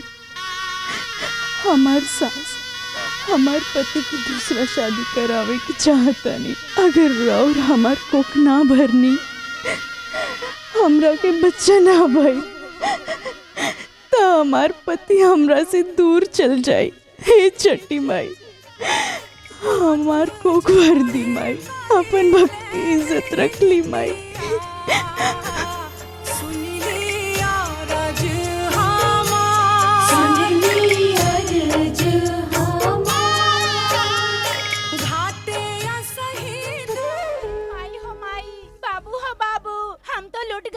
बर्बाद हो गई नी, हमार सगरो गहना चोरी हो गए, हम लुट गई नी, हम बर्बाद हो गई नी। का बात करता रू बड़की दुल्हन?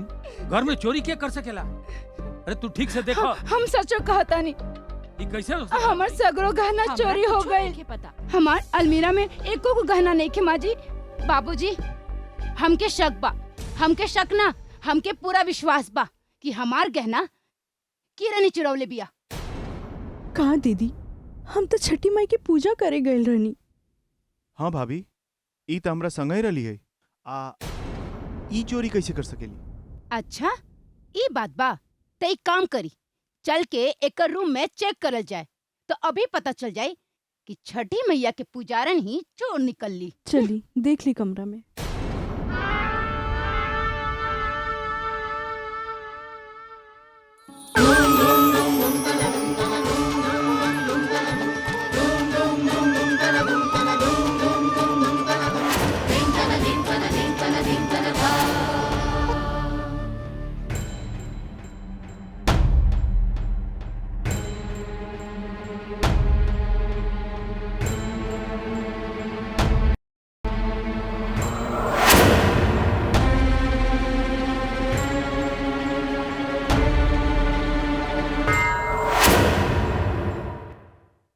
देख लेनी भाभी, अब रउआ रूम के चेकिंग हुई। हाँ बेटा, और साथे साथे सासू माँ के भी रूम के चेकिंग होके के चाहिए। आ जेकरा कमरा में मिली ना, उ जाई जेल, चक्की पीसे। चला चला तो तो तो तो तो तो, तो।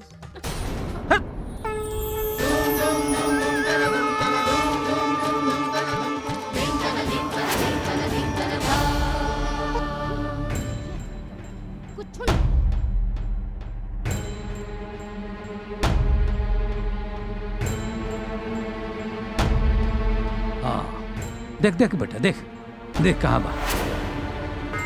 एने तो नहीं खे।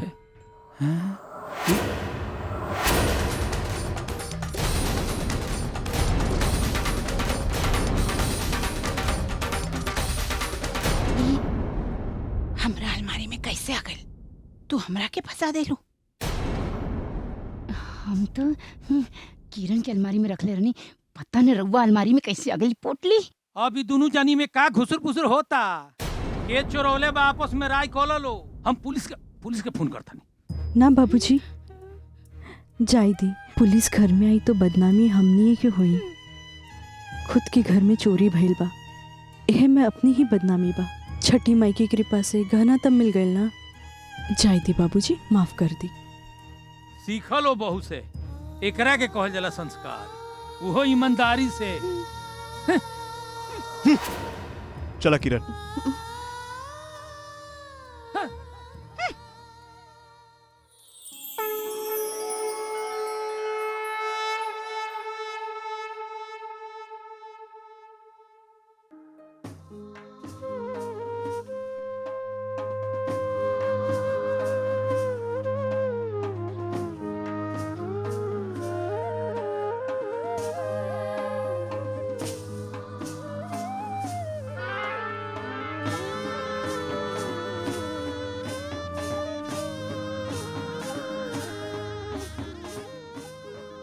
लागता आज एकर समय आ गए।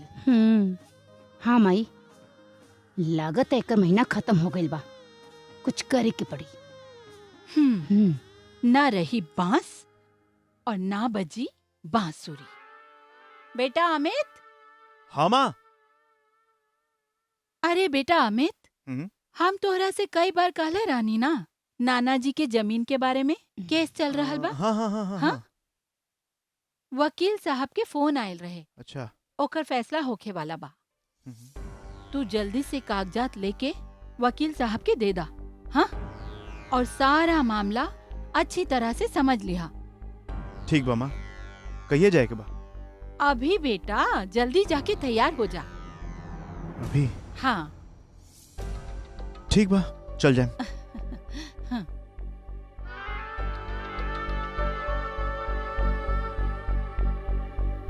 Plan success.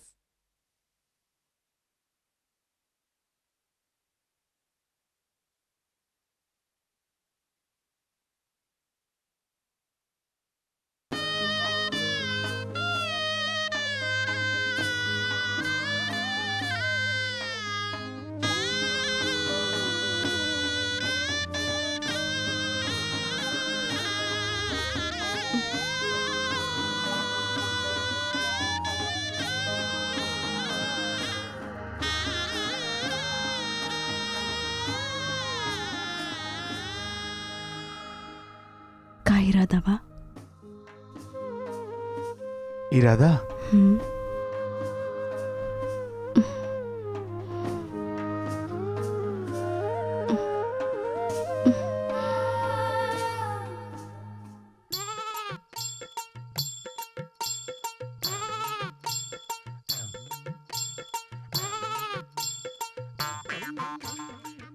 हंसा तारा ना का भगवान, हमार फुलवा से मिलन करा देना। का चाहता रहा, 4 बाल बचल बा, वो निकल जाए। गांव के सारा लड़कन के शादी हो गई, बस हम ही कुंवारा बानी। देखा एक दिन फांसी लगा के हम कुंवारे आत्महत्या कर ले। करा दिए ना मार बिया। हे भगवान, आ गई हमार फुलवा रानी। आई हमनी कहल जाए रोमांस। काहो हमर राजा, बाबूजी के चकमा दे के आयल बानी। अरे यार बैठा फुलवा रानी, बोली। ई तुहार बाप हमनी के लाइफ में विलन बन के आ गइल बा। हमनी के रोमांसे नहीं करे दी। बहुत टेंशन बा। हम का करी, हमर खानदान खड़ूस बा। खड़ूस? अरे फुलवा बिटिया। अरे बाप रे बाबूजी। हाँ बाबूजी। यहाँ का करे आइल रहलू तू? माई के खोजे आयल रहनी। अच्छा, माई के खोजे? हाँ। माई से का काम रहे? माई से कुछ काम रहे। माई से?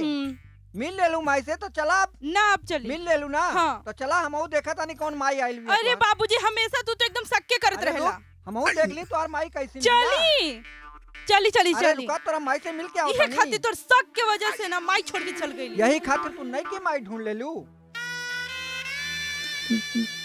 तेरी मेरी प्रेम कहानी 2 लफ्जों में ना हो पाए।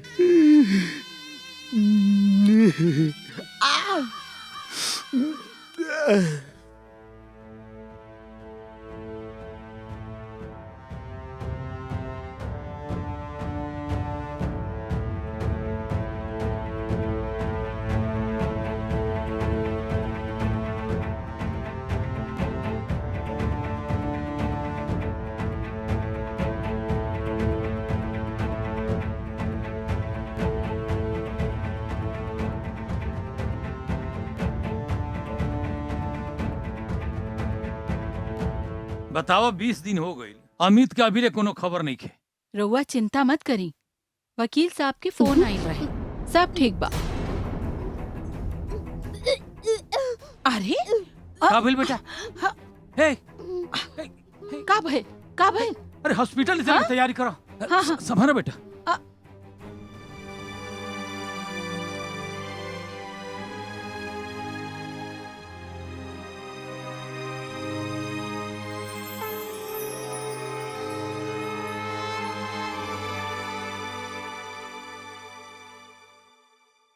बधाई हो शारदा बाबू, आप दादा बनने वाले हैं और भाभी जी दादी। डॉक्टर साहब, हमार बहू कैसन बाड़ी? अभी तो एकदम ठीक ये है। सब कब और कैसे हो गई? हमार प्लान फेल हो गई। ज्यादा काम मत करवाइएगा, ठीक है? राउर बहुत बहुत धन्यवाद। प्रणाम शारदा बाबू।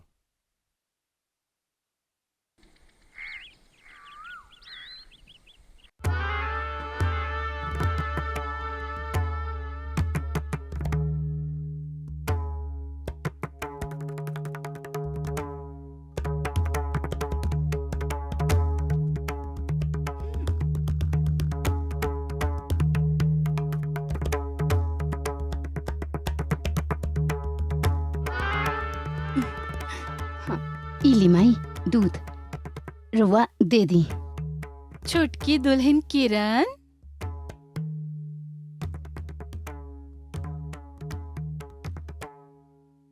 हाँ माई।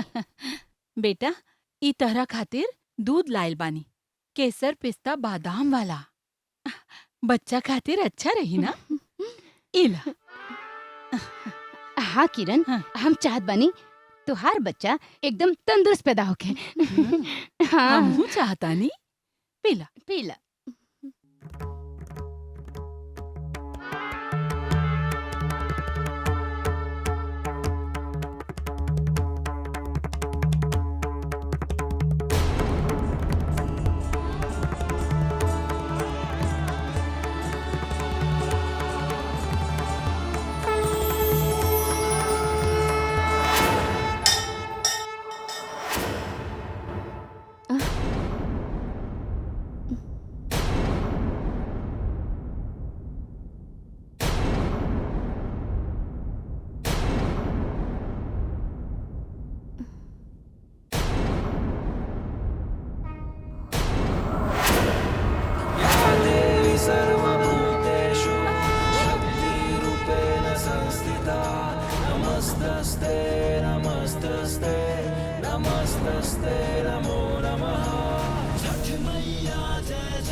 प्रणाम छठी माई।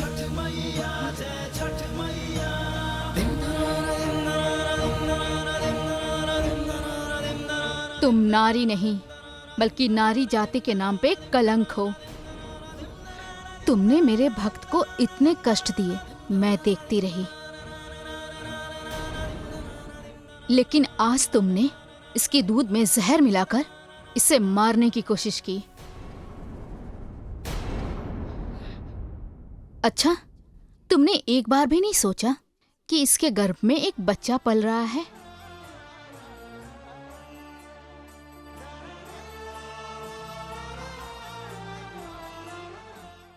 और बच्चे तो स्वयं भगवान के रूप होते हैं।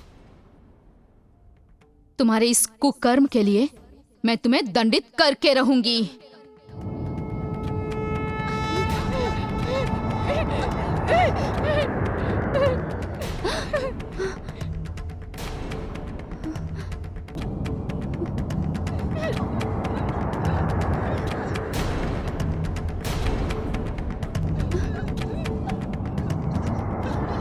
माई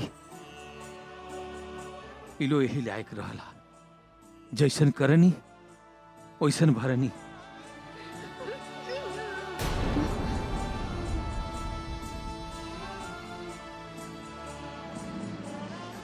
बेचारी के इतना दुख देरी सही, इतना दुख देरी सा।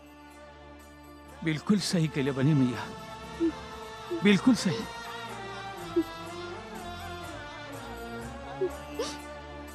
हे छठी मैया, माफ कर दी ये लोग के। तका भई अगर ये लोग के अंदर इंसानियत नहीं खे। हर एगो औरत होते हुए भी एगो औरत के ऊपर इतना अत्याचार कैलस लोग।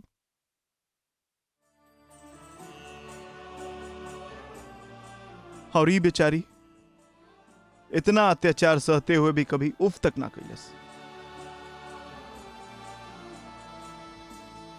सिर्फ हमरा प्यार कर, झूठा चोरी के इल्जाम, हमरा किरण के अलग करावे के साजिश। अजानते रो किरण, ओ दिन जौन आदमी तार हाथ पकड़ ले रहे, ऊ साजिश भी इहे लोग कैले रहे लोग।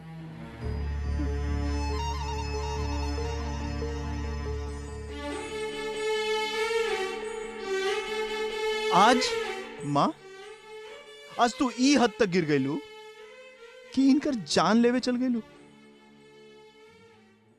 ई जानते हुए कि इनका कोख में एगो मासूम जान पल रहल बा।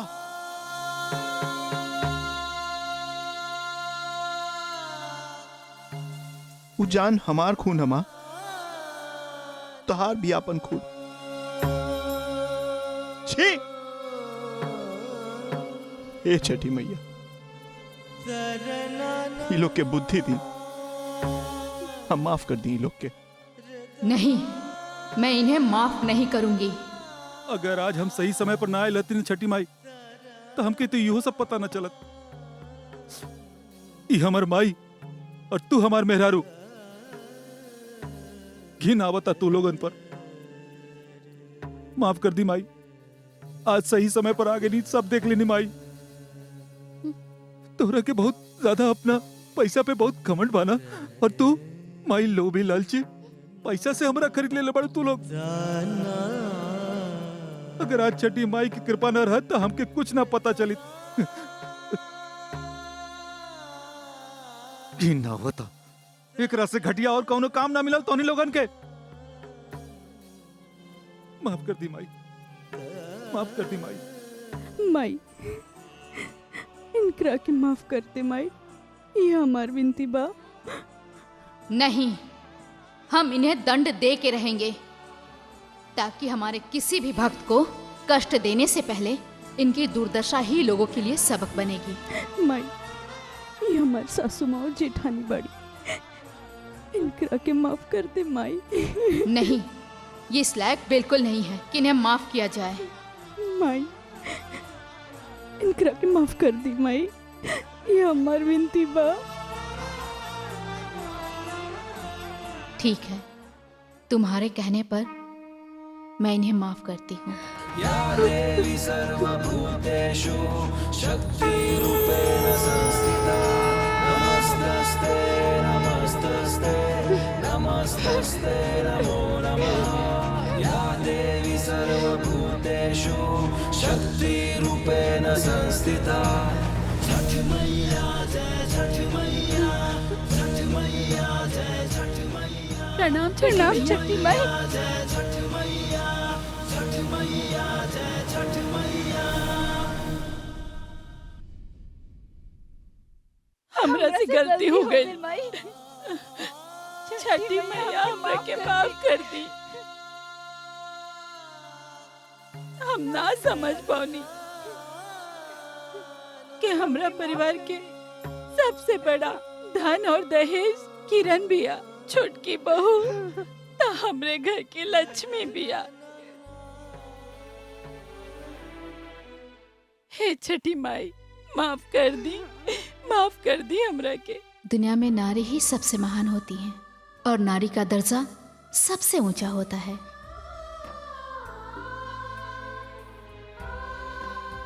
अब ऐसे कर्म करना कि नारी की गरिमा बनी रहे और इस दहेज रूपी कलंक को मिटाने के लिए अपने घर में आई हुई बहू को ही सबसे बड़ा दहेज समझना।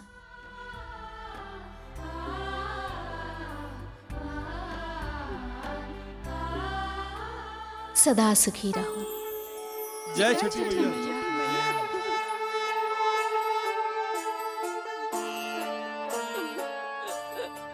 बहू हमरा के माफ कर दे, हमरा के माफ कर दे। हमके माफ कर दे किरण। हम बहुत दुख देनी, हमरा के माफ कर दे। माई, राउर तो हमार सासू माई बानी। लड़की लोग जब मैका से अपन माई छोड़ के आवेले तो ससुराल में दूसर माई के रूप में सासू माँ पावेले। हमके माफ कर दी बाबूजी, हमसे भूल हो गई। बेटा कोनो बात ना माई, हमरा माफ तोरा के कर अपन दा। गलती के एहसास हो गई। कोनो बात ना माँ, प्रायश्चित हो गई।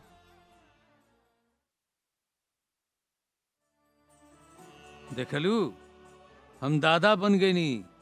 और हम दादी बन गई नी। और हम बड़की माई बन गई नी। और हम बड़का पापा। हम बुआ बन गई नी। अब बाबूजी हम पापा बन गए नी। प्रेम से बोलो लो छठी मैया की जय।